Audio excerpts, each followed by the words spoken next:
Саламатсыздар оқушылар, отыра қояйық. Сабағымызды балалар бастаймыз. Алдымен бүгін сабақты бастамастан бұрын сіздің көңіл күйлеріңізді сұрағымыз келіп тұр. Көңіл күйлеріңіз қалай балалар? Жақсы ма? Керемет.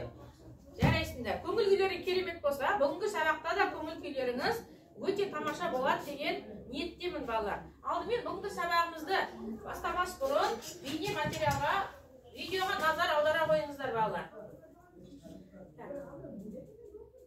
Тақтаға назар аудара қойыңыздар.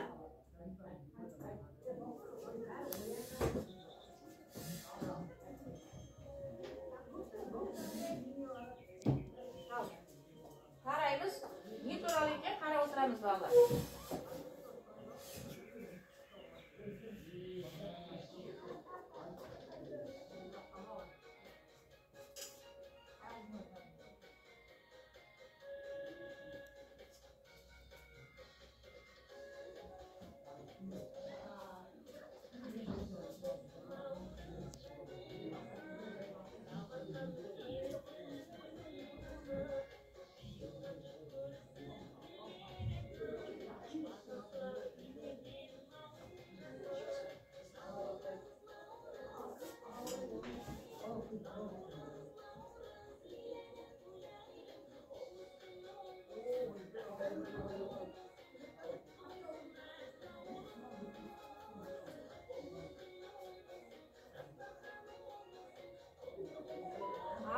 Не туралы екен?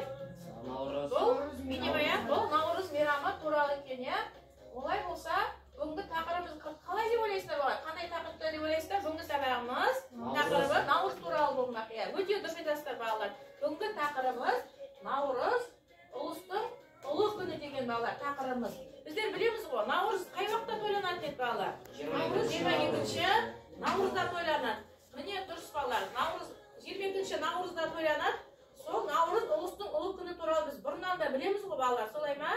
Енді бүгін сол білетін өзімізді, білімімізді әрі қарай жалғастырамыз. Тақтаға назар аударған бірінші маған кім оқи ғой? Альбина оқи ғой маған. Наурыз парсы тілінде жаңа күн деген сөз. Яғни бұл күні біздің ата-бабамыз арғы дейміз мыңдаған жылдарда бері мерекеленіп келе жатқан жылдар. Наурыз балам қасына аударғанда қандай деген сөзді білдіреді дейді? Жаңа күн деген білдіреді екен. Дұрыс. Бұны бабаларымыз біздердің мыңдаған жылдарға бері мерекелеп келе жатыр екен. Отыра ғой. Келесі. Нұрдәулет оқи ғой. Жақсы күн, жасыл көктемді жайната. Қасына шығып оқи ғой. Жайната нұрлатып, одан соң жадыраған жаз келеді. Ұлыстың ұлы күні түнгі сағат 1-ді соға бастағаннан елжірей қуанып, есік ашып, дастархан жайып, бір-бірін құшақтасып құттықтайды. Яғни ұлыстың ұлы күні сағат нешеде дейді? 1-де? Бір-бірін істейді. Дастархан жайып күтіп отырады екен. Адамдар бір-бірін келіп құттықтайды екен. Наурыз күні. Отыра ғой. Ары қарай.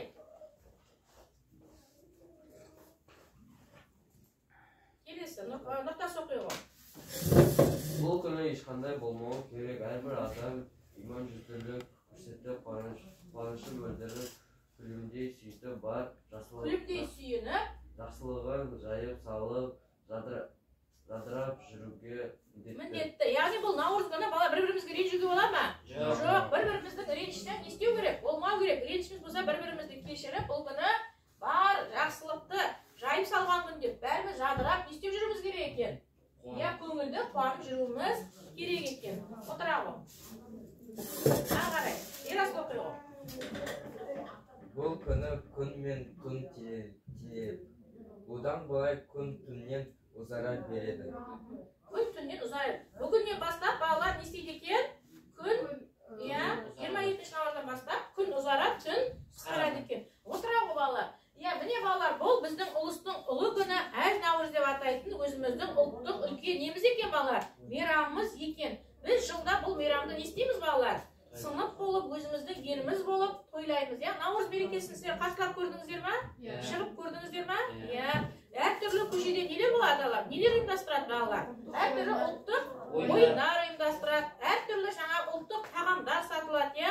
Неше түрлі жарыстар, өте көңілді, адамдар жадыраңқы, сондай көңіл күймен шығады, иә? Жаңа айтып кеткенде, бұл күні ренжіскен адамдар бір-бірімен не істейді екен балалар? Татуласады екен, иә. Бұл күні бір-бірімен татуласып, мәз-майрам болып, барлық адамдар көңілді жүреді екен. Міне, ұлттық ойындар ойналады дедік. Бұл қандай ойын түрлері балалар? Бұл алтыбақан, иә? Біздің ұлттық ойынымыз алтыбақан ойналады екен балалар Наурызда. Одан кейін қандай мынау? Қыз қуу ойналады екен. Онан кейін арқан тарту, өздеріңізде ойнап жүрсіздер ғой, иә? Солай ма? Міне, осындай ойындар ойналады екен. Тағы не? Міне, көкпар ойыны ойналады екен. Сосын бұл Наурызда қазақтың ұлттық тағамдары дайындалады екен, иә? Қазақтың ұлттық тағамдары дайындалып, ең басты Наурыздың балалар бір ерекшелігі не дайындалады? Міне, қараңыздар суретте. Мынау не? Наурыз көже. Дұрыс айтасыздар балалар. Наурыз көже дайындалады екен. Ал осы Наурыз көже қалай дайындалады білесіздер ме? Неше түрлі тағамнан дайындалады балалар? Дұрыс, Альбина. Неше түрлі? 7 түрлі тағамнан дайындалады. Айтып кетсек, тары, бидай, сосын не? 7 түрлі тағам. Тары, бидай, сүт, тұз, сосын не? Иә, тары, бидай, дәнді дақылдар салынады, иә? Сосын сүрленген не салады? Ет салады екен, иә? Немесе қазы да салуға болады екен. Әр түрлі 7 түрлі тағамдар салып дайындаған. Бұл біз Наурыз мерекесін не істеуге балар? Басты ерекшелігі. Бұл Наурыз көжеде не істеу керек екен? Дәм татсын, молшылық болсын деп. Адамдар бір-біріне не айтады екен? Бата тілегін айтады екен. Ақ мол болсын, ұлыс оң болсын деп бір-біріне жаңағы жақсы тілектерін атайды екен. Міне бұл біздің Наурыз туралы балалар өзіміздің білетін білімдеріміз. Енді оны арға қарай жалғастырамыз. Қазір балалар қаншалықты біздер Наурыз туралы білеміз екен? Бұл білімімізді біздер ары қарай жалғастырайық. Қазір маған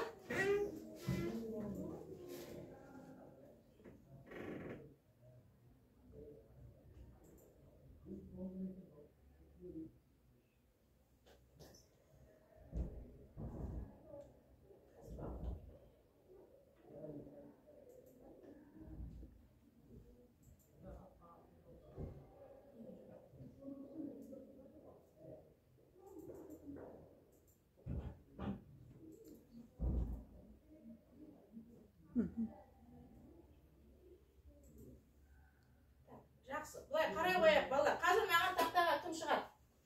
Қазір маған тақтаға Олжас шыға қойшы. Оқи ғой. Мәжіле керек сөздер айта ғой. Қолын қалам ала ғой. Сосын қандай сөз керек екен айтасың ғой. Қалай айта ғой. Ұлыстың ұлы күні көріне ме? Наурыз күні жыл. Иә, Наурыз күні жыл несі деп саналған? Қандай сөз қояйын? Мына ағаш, ән, басы қайсы күні сен ойдаш? Наурыз, жыл, басы. Иә, отыра ғой. Келесі, ары қарай. Альбина шығып оқи ғой. Иә, оқи ғой, ары қарай мына жерден. Жақсысын айтамыз, иә. Бұл күні қазақ елі үшін әрқашан қасиетті киелі саналған. Иә. Халық таза жаңа киімдерін киген ауылдың ер адамдары бір-бірімен қос қолдасып, түс таныстырады. Әйелдер құшақтасып, бір-біріне жақсы тілек айтады. Дұрыс па балалар? Дұрыс, иә, жақсы тілек айтады. Отыра ғой, ары қарай. Так, кім шығады? София шыға ғой. Ренжіскен адамдар татуласады деп ары қарай айта ғой. Иә. Ренжіскен адам татуласады, бір-біріне дайындалған Наурыз көже ма? Наурыз көже ішуге шақырады. Дұрыс па балалар? Дұрыс. Настя шыға ғой. Настя, алтыбақан басында не істейді? Не айтады? Алтыбақан Алтыбақан басында не айтады балалар? Алтыбақан басында ән айтады ғой балалар. Ән айтады, міне сосын не дейді? Би билейді. Иә, Настя, не билейді? Би билейді. Отыра ғой. Ары қарай Нұрдәулет шыға ғой.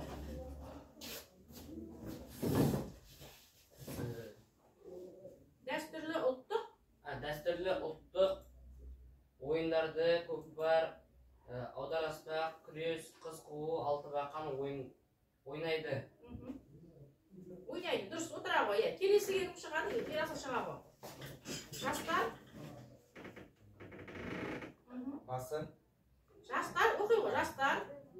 жастар тазаланған арықтарға су жібереді. Не отырғызады? Ағаш отырғызып, оқиға қарай. Гүл. Ағаш отырғызып гүл егеді. Отырағы. Міне балалар, отырағы. Наурыздың бір ерекшелігі балалар, жаңа айттық қой. Неше түрлі жаңа жақсы киімдерін киіп қыдырып, бір-біріне жаңағы кешірім сұрап жүрумен қатар, тағы ерекшелігі жастар не істейді екен? Тазаланған арықтарға су жіберіп, арықтың көздерін ашады, және де ағаш отырғызып гүлдер егеді екен көктемде. Себебі біздер көктем күн жылына тұр ғой. Жарайсыңдар балалар. Енді келесі мынандай тапсырманы орындай қояйық балалар. Қаншалықты сіздердің білетіндеріңізді тексере қояйық. Қазір маған кім шығады тақтаға? Жеңіс күшін айта ғой маған, қайсыны айта ғой, ручкаңды ашса, қайсымен қоя қойың. Мен маған қойыл тұрған жоқ қой, так. Қазір, былай айтып қояйық, астына қандай сөз екен, бір суреттеген айта ғой. Мынау не? Киіз. Балар, дұрыс па? Киіз үй. Киіз үй дейді, жақсы ал. Киіз үй. Сосын. Мына суретте не? Айта, мына суретте? Алты бақан. Біз оның астына қай сөзді қоямыз? Алты бақан деген сөзді қоямыз. Так, міне. Тағы суретті айта ғой сен. Мынау не? Мынау ненің суреті? Мынау не міне? Көрсетіп тұрмын, үшінші тұрған. Қыз қуу ма балалар? Бәйге. Міне, мынау. Бәйге. Мынау?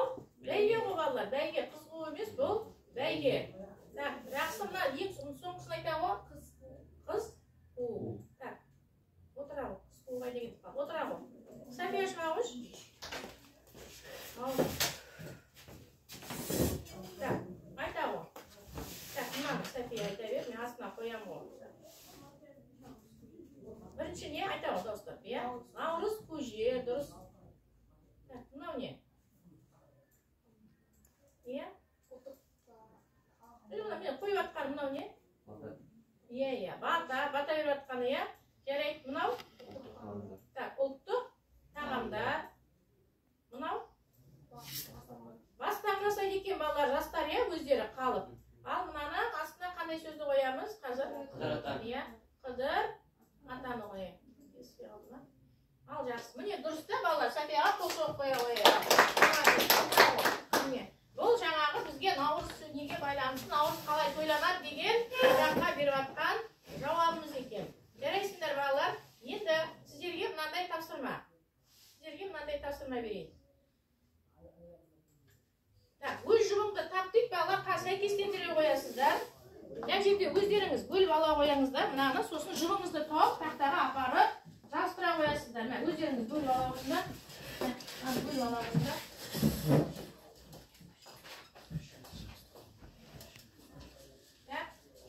Наурыз деген сөзді мына жерге әкеліп, алар жабыстыра қоямыз, Бұл ана, бірінші наурыз деген сөз кімде? Сенде ме? Ал шыға ғой. Наурыз. Жыбын таба ғой бала. Сен тұра тұр мына жерге. Қасына келсін. Наурыз. Қандай сөз қасына? Таба қояйық. Тауып біреуміз қоя қояйық. Мереке, Болып шығар. Жетіспейді сондықтан недерге қоя бересіңдер қасына бар. Дұрыс. Наурыз мереке. Отыра қойыңдар. Келесі қар деген сөз кімде? Шыға ғой, қар не істейді? Астынан жауап дұрыс. Қар ериді, қоя ғой, қар ериді. Келесі, күн мен түн кімде? Шыға ғой. Дұрыс теңеледі, шыға ғой. Көпте ғой, көп жаңа нете қоясыңдар. Күн мен түн теңеледі. Жарайды. Наурыз көже. Шыға ғой, наурыз көже. Әзірлейді, шыға ғой. Наурыз көже әзірлейді. 7 түрлі. Шыға ғой. 7 түрлі. 7 түрлі. Тағам. Отыра ғой. Бұл күн. Қандай күн балалар? Бұл күн. Ана барма шығара ойындар.